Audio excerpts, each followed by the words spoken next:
जो आपका जो दबंग स्टाइल है, नहीं दबंग स्टाइल नहीं, ये हमारी शराफत का स्टाइल है। हाँ, आप ये कहते हैं, लेकिन अखिलेश जी और जो उत्तर प्रदेश के बाकी नेता है वो यही कहते हैं कि आप जो कह रहे हैं कि प्रशासन और लॉ एंड ऑर्डर जो कंट्रोल में है ये सिर्फ लीपापोती की जाती है। वो उनके सोशल मीडिया हैंडल पे रोज तो मुझे कहता हो लिस्ट आता है। मैं क्या कर रहा हूं, आप मुझे बताइए 66 करोड़ लोग प्रयागराज में आए, आपकी एएनआई की तो पूरी टीम वहां कवरेज कर रही थी, कई कैमरे आपके लगे हुए थे। आपने किसी श्रद्धालु को ये कहते हुए सुना कि साहब मेरे साथ लूट हुई है? नहीं। किसी बहन और बेटे को ये कहते हुए सुना कि उसके साथ छेड़खानी हुई है? कहीं पे किसी को ये कहते हुए, किसी व्यापारी को कहते हुए सुना गया कि उससे जबरन किसी ने पैसा मांगा है? किसी व्यक्ति को अपहरण की कोई शिकायत वहां आई क्या इन 45 दिनों में? आप मुझे बताइए इससे बड़ा उदाहरण और क्या हो सकता है? भाई हमारी कितनी भी फोर्स रही होगी वहां पे, तो फोर्स तो एक सीमित संख्या में थी ना, 50,000 के आसपास हमारी फोर्स वहां पे थी। और प्रतिदिन 28, 29 और 30 इन 3 दिनों में 15 करोड़ श्रद्धालु आए थे। 29 के पहले यानी 28 के पहले प्रतिदिन 1 करोड़ से कम श्रद्धालु थे। 50,000 से लेकर 60,000, 50 लाख से लेकर 60 लाख तक आते थे।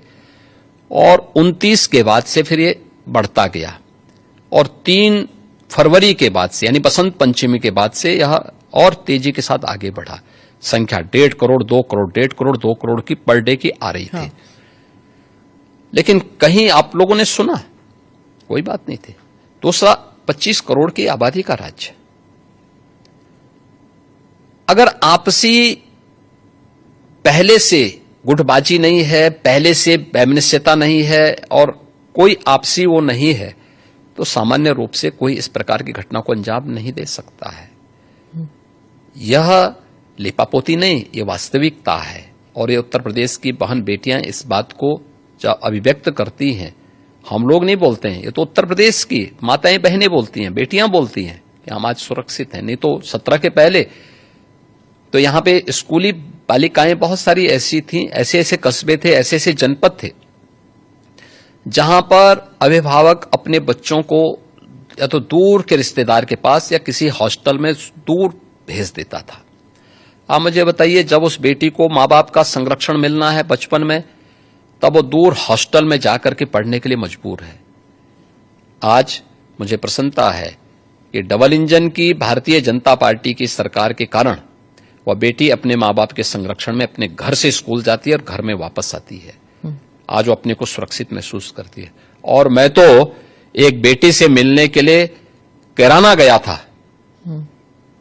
मैं जब उस परिवार में गया था 2015 में, उस परिवार के अभिभावक की हत्या हुई थी। वो एक व्यापारी परिवार था और जब उस परिवार से मिलने के लिए गया था, वह परिवार यहां से भाग करके सूरत चला गया था।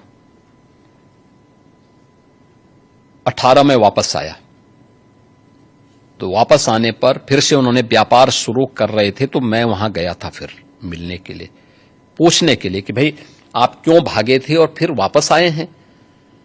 तो उस परिवार ने मुझे बताया, उस परिवार ने कहा साहब हमारे जो परिवार का जो मुखिया थे उनकी तो हत्या कर दी गई 15 में, 2015 में, तब दंगों में। श्री अखिलेश यादव उस समय, दंगों के पहले अखिलेश यादव उस समय चीफ मिनिस्टर थे यहां पे, ये दंगों के बाद की बात है। और पहले फिरौती वसूली गई, फिर उसके बाद उनकी हत्या की गई थी। इसके बाद परिवार को जब कोई पुलिस संरक्षण नहीं मिला, क्योंकि वहां के ज्यादातर हिंदू परिवार पलायन कर गए थे, कैराना छोड़ करके भाग चुके थे। लेकिन सरकार जब आई, सरकार ने जब ऐसे आपराधिक तत्वों के खिलाफ सख्ती शुरू की, हमारी सरकार आने के बाद, तो बहुत सारे परिवार वापस आना शुरू हुए। तो उनकी प्रॉपर्टी पे बहुत सारे दंगाइयों ने कब्जा करके रखा हुआ था, तो उन कब्जों को खाली, बहुत सारे लोगों ने तो सरकार बनते ही कब्जे खाली कर दिए थे। बाकी जो बचे हुए थे तो उनको हमने वसूली के साथ कब्जे खाली भी करवाए और ये सारी कार्रवाई वहां पे संपन्न हुई। तो उस परिवार से मैं मिलने के लिए गया था, क्योंकि उस परिवार के एक प्रमुख सदस्य की हत्या हुई थी और उसके बाद ही किराना का पलायन शुरू हो गया था। उस परिवार में 6ठी क्लास में पढ़ने वाली एक बालिका थी, मैं उस परिवार में गया तो मैंने उस बेटी से पूछा, मैंने कहा कौन क्लास में पढ़ती? उसने कहा 6ठी क्लास में। मैंने कहा स्कूल जाने में भय नहीं लगता है? उसने कहा नहीं, अब तो नहीं लगता है।